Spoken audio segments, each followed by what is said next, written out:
सभी विद्यार्थियों का छवि कैरियर इंस्टीट्यूट पे स्वागत है। आज हम लोग पढ़ने वाले हैं मूल विधि से कुछ अधिनियम के बारे में। देखिए, मूल विधि जो है वो लगभग 7 से 8 नंबर के आपके प्रश्न पत्र में आने वाले हैं। अगर हम मूल विधि की बात करें तो मूल विधि को हम 2 पार्ट में पढ़ेंगे। मूल विधि में जो 2 पार्ट होगा, सबसे पहले हम लोग अधिनियम में पढ़ेंगे और दूसरा चीज़ हम लोग पढ़ेंगे कानून के आधार पर जो दंड प्रक्रिया है, आईपीसी और सीआरपीसी। अधिनियम की बात करें तो ये ऐसे कानून है जो हमारे समाज को देखते हुए हमारे जनता के हित में हमारी संसद द्वारा बनाया गया, लेकिन इसका उल्लेख हमारे संविधान में नहीं है। जैसे हम देखते हैं मानव अधिकार आयोग है, सूचना अधिकार है, घरेलू हिंसा है, तो ये हमारे समाज में जो फैली कुरीतियाँ है और हमारे समाज को और भी सुविधाएं प्रदान करने के लिए अलग अलग प्रकार के हमारी संसद द्वारा कानून बनाया गया। इसमें हम आज पहले कानून की बात करें तो आज हम लोग पढ़ेंगे मानव अधिकार संरक्षण अधिनियम। देखिए, मानव अधिकार इसका नाम है। मानव अधिकार का तात्पर्य है पुरुष जात हो चाहे महिला जात हो, सभी के अधिकार के बारे में बात करना। देखिए, अगर हम अपने संविधान की बात करें तो हमारे संविधान में एक मौलिक अधिकार की बात की गई है। हमारे संविधान में मौलिक अधिकार की बात की गई है, लेकिन हमारे संविधान में मानव अधिकार नामक शब्द नहीं है। लेकिन अगर हम दोनों में चीज़ें देखें तो मानव अधिकार और मौलिक अधिकार में थोड़ा सा अंतर है। अंतर क्या है? मौलिक अधिकार किसी देश द्वारा अपनी जनता को या कुछ व्यक्तियों को दिए जाते हैं, लेकिन मानव अधिकार जो है वो किसी देश द्वारा कि अपनी जनता को ना दे करके सभी समाज को, यानी वो जन्म से ही उसे प्राप्त होते हैं, वे मानव अधिकार कहलाते हैं। और जो जन्म के बाद उस देश द्वारा अपनी जनता को दिए जाते हैं वो क्या कहलाते हैं? मानव अधिकार, मौलिक अधिकार। मानव अधिकार जन्म से ही उसको मिल जाते हैं, वो किसी देश द्वारा किसी एक व्यक्ति को या अपने नागरिकों को नहीं दिए जाते। अगर हम अपनी बात करें तो हम एक भारतीय हैं। हमारा जो मानव अधिकार है वो हमारे देश में जितना अधिकार है वो किसी और देश में अगर हम गए तो वहाँ पर भी हमारा मानव अधिकार उतना ही रहेगा। लेकिन मौलिक अधिकार हमारे देश में ज़्यादा है, लेकिन अगर हम दूसरे देश में जाते हैं तो कुछ हमारे मौलिक अधिकार छीने जा सकते हैं, क्योंकि वहाँ पर उन नागरिकों को ही दिए गए होंगे। लेकिन अब हमारी बात आती है तो हम विदेशी अगर वहाँ गए तो इसलिए हमारे मौलिक अधिकार छीने जा सकते हैं, लेकिन मानव अधिकार छीने नहीं जा सकते।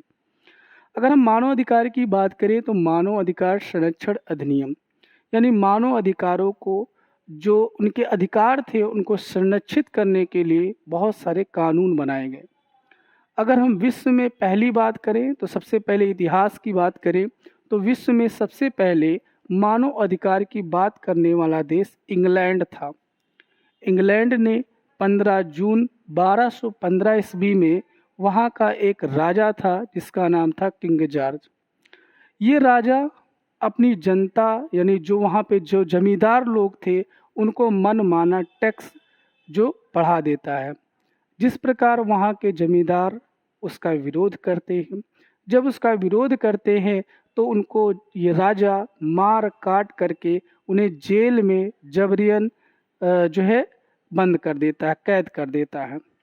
इस प्रकार इंग्लैंड में एक सिविल वार हो जाता है, यानी घरेलू आक्रमण हो जाता है। इस आक्रमण को रोकने के लिए किंग जॉर्ज जो वहाँ का राजा होता है वो अपने जो जमींदार है अपने नागरिकों को कुछ अधिकार देते हैं। अच्छा, जो कुछ अधिकार देते हैं उसे हम मानव अधिकार की संज्ञा दे सकते हैं।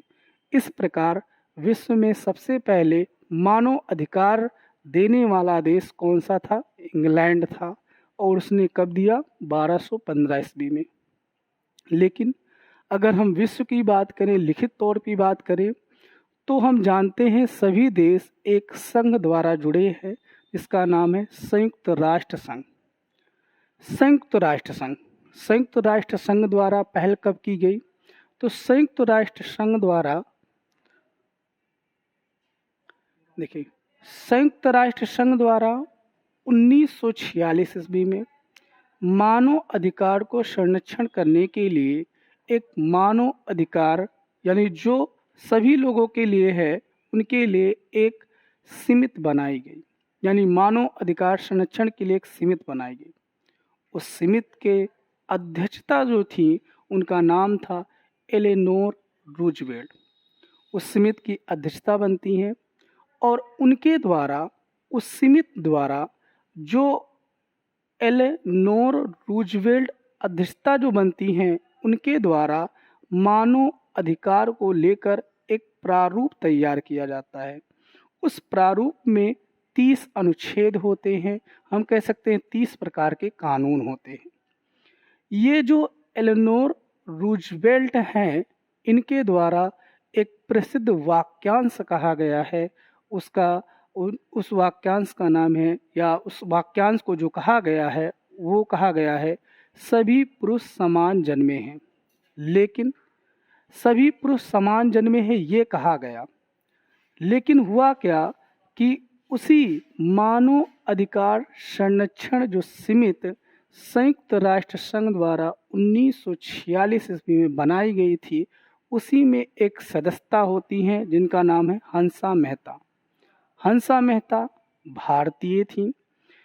इन्होंने क्या किया, इनकी सिफारिश पर, इनके कहने पर इस कथन का ये जो वाक्यांश है, इसमें शब्द परिवर्तन कर दिया गया।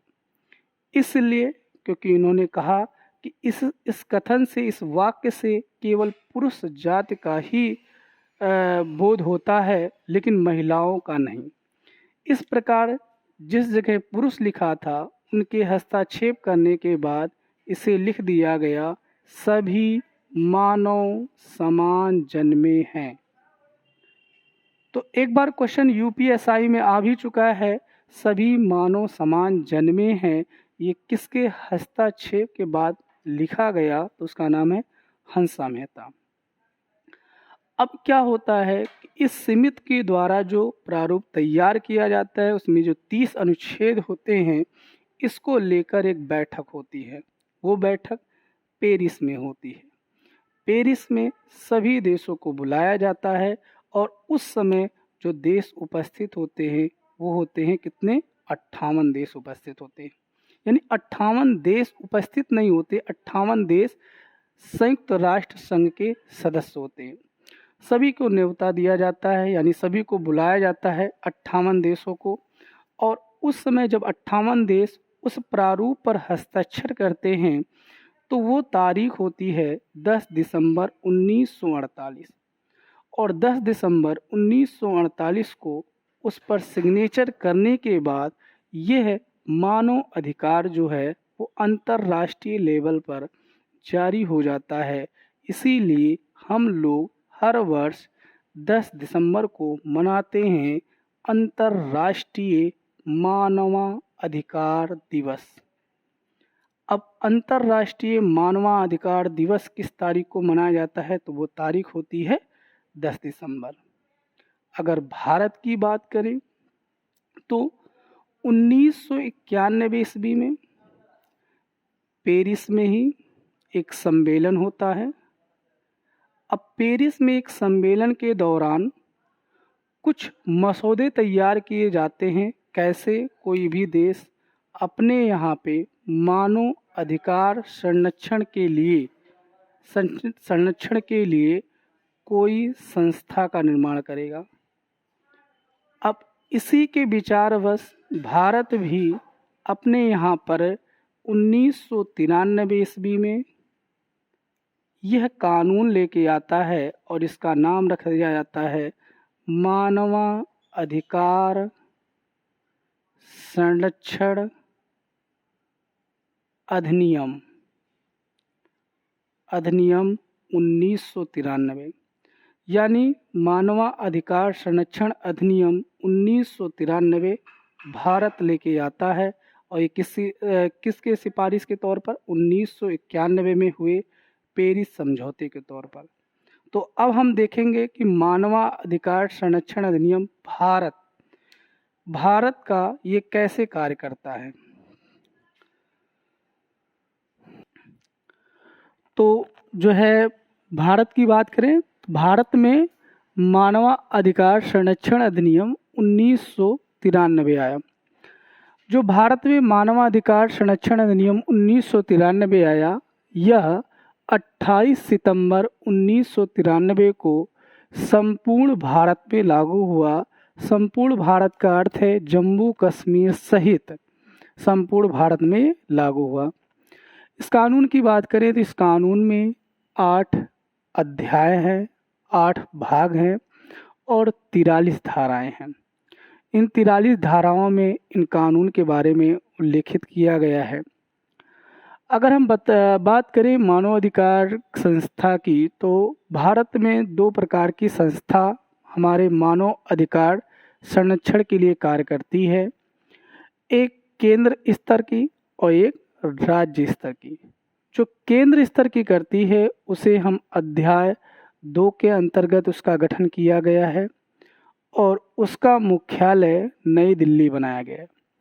लेकिन जो अध्याय 5 के अंतर्गत राज्य में कार्य करती है, वो राज्य मानव अधिकार आयोग का गठन किया गया है।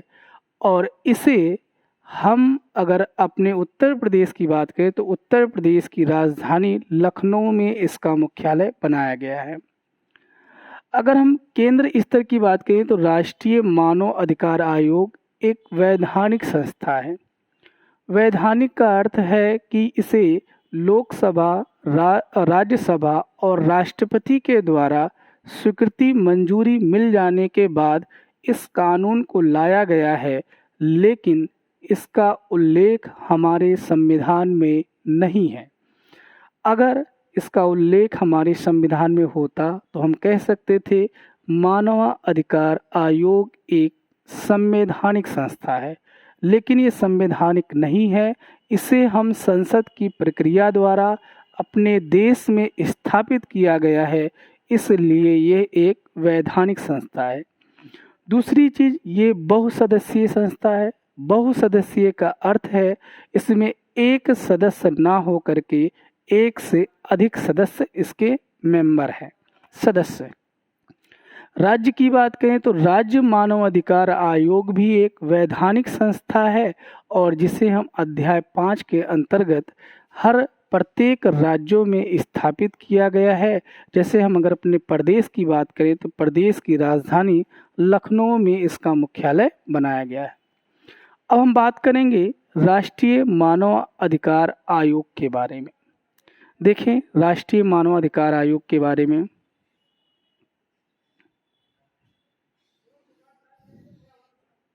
राष्ट्रीय मानव अधिकार आयोग की बात करें अगर भारत के, तो इसका गठन 12 अक्टूबर 1993 ईस्वी को किया गया था।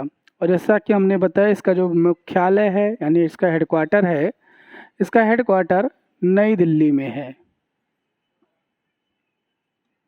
तो राष्ट्रीय मानव अधिकार आयोग का जो मुख्यालय है वो कहाँ है? नई दिल्ली में है।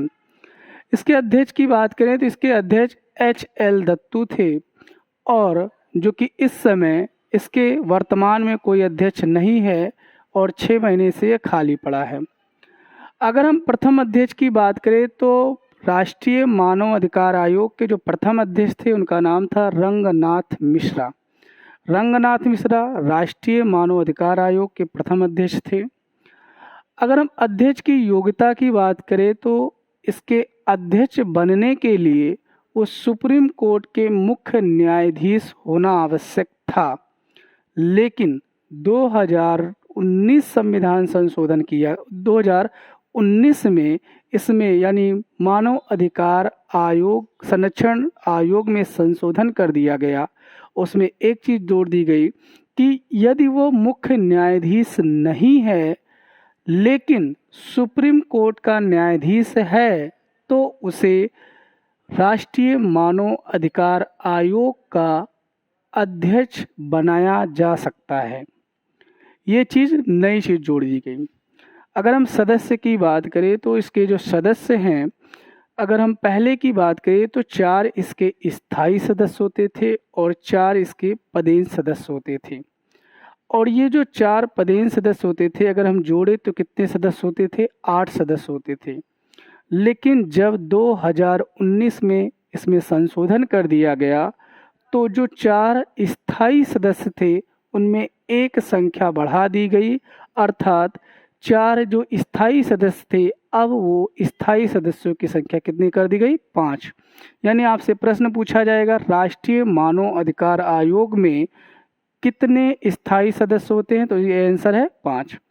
दूसरा चीज है जो पदेन सदस्यों की संख्या 4 थी उसमें 3 की वृद्धि कर दी गई और इस प्रकार पदेन सदस्यों की संख्या कितनी हो गई? 7 हो गई। अगर इसको जोड़ें तो कितना? 7 और 5 कितना होता है? 12। यानी वर्तमान में राष्ट्रीय मानव अधिकार आयोग में 12 सदस्य हैं, परंतु अध्यक्ष को छोड़कर। अगर हम अध्यक्ष को लेकर गिनेंगे तो 12 और कितने हुए? 13 सदस्य हैं। ठीक, जैसा प्रश्न पूछा जाए। अगर हम स्थायी सदस्य की बात करें तो स्थायी जो 5 सदस्य हैं उनमें जो पहला सदस्य होना चाहिए वो सुप्रीम कोर्ट का जज होना आवश्यक है और जो दूसरा सदस्य होना चाहिए वो हाई कोर्ट का जज होना चाहिए और 2 ऐसे सदस्य होने चाहिए जिन्हें मानव अधिकारों के बारे में ज्ञान हो।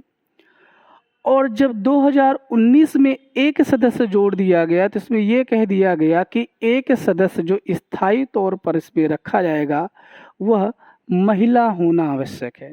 यानी स्थायी सदस्यों की संख्या कितनी कर दी गई? 5 कर दी गई 2019 में। अगर हम पदेन सदस्य की बात करें तो पदेन जो सदस्य हैं उनमें जो अनुसूचित जाति है यानी SC वर्ग है उस आयोग के जो अध्यक्ष होते हैं वो राष्ट्रीय मानव अधिकार आयोग के सदस्य होते हैं। दूसरा, अनुसूचित जनजाति आयोग के जो अध्यक्ष होते हैं वो राष्ट्रीय मानव अधिकार आयोग के अध्यक्ष होते हैं। जो महिला आयोग की अध्यक्ष होती हैं वो भी राष्ट्रीय मानव अधिकार आयोग के अध्यक्ष होती हैं और जो अल्पसंख्यक आयोग के अध्यक्ष हैं वो भी राष्ट्रीय मानव अधिकार आयोग के सदस्य हैं। लेकिन 3 सदस्य नए जोड़ दिए गए जिसमें पहला नाम आता है OBC। देखिए अभी तक हमारा OBC जो आयोग था इसे संवैधानिक दर्जा नहीं प्राप्त था, लेकिन 102वां संविधान संशोधन के तहत इसे संवैधानिक दर्जा प्राप्त कर दिया गया। इस प्रकार OBC आयोग एक संवैधानिक संस्था बन गई और वर्तमान में OBC आयोग के अध्यक्ष जो है वो राष्ट्रीय मानव अधिकार आयोग के क्या है? सदस्य हैं। दूसरा चीज जोड़ा गया बाल संरक्षण आयोग के अध्यक्ष। बाल संरक्षण आयोग के अध्यक्ष भी राष्ट्रीय मानव अधिकार आयोग के सदस्य हो हैं। और तीसरा चीज जोड़ा गया विकलांग आयोग। विकलांग आयोग केवल विकलांग व्यक्तियों के लिए ही ये दिया गया है और विकलांग आयोग के अध्यक्ष भी राष्ट्रीय मानव अधिकार आयोग के सदस्य होते हैं। इस प्रकार राष्ट्रीय मानव अधिकार आयोग के 5 स्थायी सदस्य होते हैं और 7 पदेन सदस्य होते हैं। इस प्रकार कुल मिलाकर 12 सदस्य होते हैं राष्ट्रीय मानव अधिकार आयोग में। अगर इन अध्यक्ष और इन सदस्यों की नियुक्ति के बारे में पता करें तो इन अध्यक्ष और सदस्यों की जो नियुक्ति है वो राष्ट्रपति द्वारा की जाती है। अब ये जो राष्ट्रपति द्वारा की जाती है तो क्या राष्ट्रपति का यहाँ पर विवेकी पावर कार्य करता है? तो ऐसा नहीं है। राष्ट्रपति प्रधानमंत्री, होम मिनिस्टर यानी गृह मंत्री, लोकसभा और राज्यसभा के विपक्ष के नेता और राज्यसभा के उपसभापति, इन सभी को लेकर एक कमेटी बनती है और इस कमेटी के द्वारा जो नाम स्वीकृत किया जाता है उस नाम को ही राष्ट्रपति अध्यक्ष या सदस्य के रूप में नियुक्त करता है। एक बार प्रश्न ये भी आया है कि ये बताइए राष्ट्रीय मानवाधिकार आयोग के अध्यक्ष या सदस्य के रूप में नियुक्त करने के लिए जो कमेटी बनती है वो निम्न में से कौन से सदस्य उसके नहीं होते हैं? तो आपको उत्तर देना है। प्रधानमंत्री इस कमेटी का सदस्य होता है, गृह मंत्री इस कमेटी का सदस्य होता है और लोकसभा और राज्यसभा के विपक्ष के नेता भी इस कमेटी का सदस्य होते हैं और राज्यसभा के उपसभापति भी इस कमेटी का सदस्य होते हैं। उपसभापति इस कमेटी का सदस्य होते हैं, लेकिन सभापति, जिन्हें हम भारत के उपराष्ट्रपति के रूप में जानते हैं, वो इसके सदस्य नहीं होते हैं। इन सभी कमेटी की जो अध्यक्षता करता है, जो मुखिया है, वो है प्रधानमंत्री। यानी अगर ऐसा प्रश्न आता है कि राष्ट्रीय मानव अधिकार आयोग के सदस्य और अध्यक्षों की नियुक्ति करने के लिए जो कमेटी बनती है उसका सर्वे सर्वा या अध्यक्ष कौन होता है? तो वो कौन होता है? प्रधानमंत्री होता है। इन सदस्यों की नियुक्ति कितने साल की जाती है? तो इन सदस्यों की नियुक्ति 3 वर्ष के लिए की जाती है, लेकिन यदि उनकी उम्र 70 साल से कम है तो 3 वर्ष के लिए की जाएगी, और अगर 70 साल से अधिक है तो उन्हें नियुक्त नहीं किया जाएगा। यानी उम्र के आधार पर 70 साल और कार्यकाल के आधार पर 3 साल। जिसका पहले कार्यकाल 5 साल होता था, लेकिन 2019 में मानवाधिकार संरक्षण अधिनियम 1993 में संशोधन कर दिया गया और इनका कार्यकाल कितने साल कर दिया गया? 3 साल कर दिया गया। और देखते हैं इनके बारे में चीज़ें।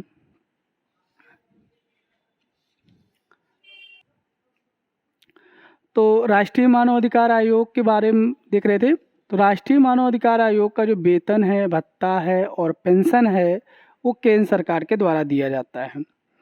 अगर इसकी शक्ति की बात करें तो इसको सिविल कोर्ट जैसी इसको पावर होती है, यानी जो आपराधिक मुकदमे हैं ये भी सुन सकता है।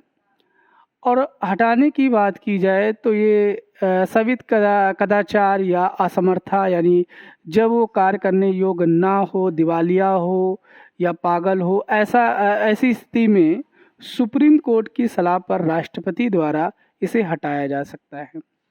अगर हम इसके वार्षिक रिपोर्ट की बात करें तो राष्ट्रीय मानव अधिकार आयोग का जो सदस्य होते हैं वो अपनी वार्षिक रिपोर्ट केंद्र सरकार को देते हैं। और दूसरी चीज़ बात करें तो राज्य मानव अधिकार आयोग। राज्य मानव अधिकार आयोग का जो गठन की बात की गई है वो हमारे मानव अधिकार संरक्षण अधिनियम के अध्याय 5 से की गई है। अगर हम उत्तर प्रदेश की बात करें तो उत्तर प्रदेश में भी राज्य मानव अधिकार आयोग का गठन किया गया है, और इसके हेडक्वार्टर की बात करें तो इसका हेडक्वार्टर है लखनऊ। लखनऊ में इसका हेडक्वार्टर है और इसका गठन किया गया था 7 अक्टूबर 2002 को। यानी राज्य मानवाधिकार आयोग का जो गठन किया गया वो 7 अक्टूबर 2002 को।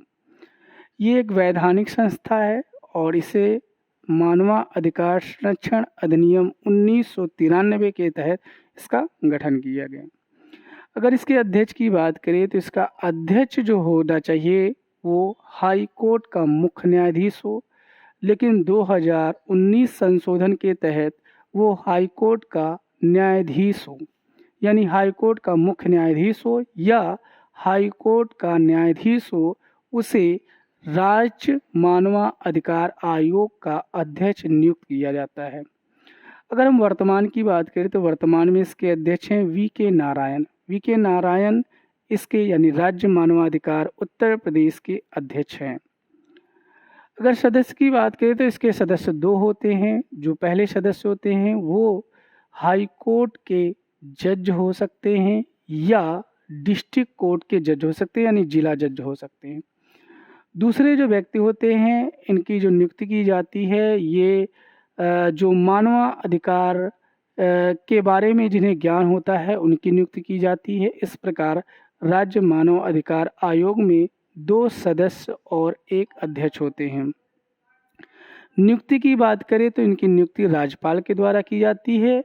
जैसे राष्ट्रीय मानव अधिकार आयोग की उनके अध्यक्ष और सदस्यों की नियुक्ति राष्ट्रपति द्वारा की जाती है, लेकिन एक कमेटी की सिफारिश पर, वैसे ही राज्य मानवाधिकार आयोग की नियुक्ति राज्यपाल द्वारा की जाती है, लेकिन एक कमेटी की सिफारिश पर। जैसे उसमें कमेटी का जो हेड होता था वो प्रधानमंत्री होता था, ऐसे राज्य में जो कमेटी का हेड होगा वो चीफ मिनिस्टर यानी मुख्यमंत्री होगा। दूसरा सदस्य होगा उस कमेटी में होम मिनिस्टर होगा। तीसरा सदस्य होगा विधानसभा के अध्यक्ष होंगे। चौथा सदस्य अगर वहाँ पे विधान परिषद है तो उसके सभापति रहेंगे। और पांचवें जो सदस्य होते हैं विधान परिषद के विपक्ष के नेता, उसमें सदस्य होते हैं। इसकी भी पावर एक सिविल कोड जैसी होती है। इसे हटाया सवित कदाचार या असमर्था के तौर पर सुप्रीम कोर्ट की सलाह पर प्रधानमंत्री द्वारा, राष्ट्रपति द्वारा इसे हटाया जाता है। अगर इसके कार्यकाल की बात करें तो इन सदस्यों का कार्यकाल होता है 3 वर्ष या 70 वर्ष, जो पहले 5 वर्ष हुआ करता था। ये अपनी वार्षिक रिपोर्ट राज्य सरकार को देता है। इसको वेतन और भत्ते किसके द्वारा दिए जाते हैं, तो राज्य सरकार द्वारा किए जाते हैं। तो आशा है आपको यह वीडियो ज़रूर पसंद आया होगा। ऐसे ही अगले वीडियो में हम इस मानव अधिकार संरक्षण अधिनियम 1993 के धाराओं के बारे में चर्चा करेंगे। फिर उसके बाद हम इसके जो जिस प्रकार से प्रश्न पूछे जाते हैं उन प्रकार के प्रश्नों को भी हम चर्चा करेंगे। धन्यवाद।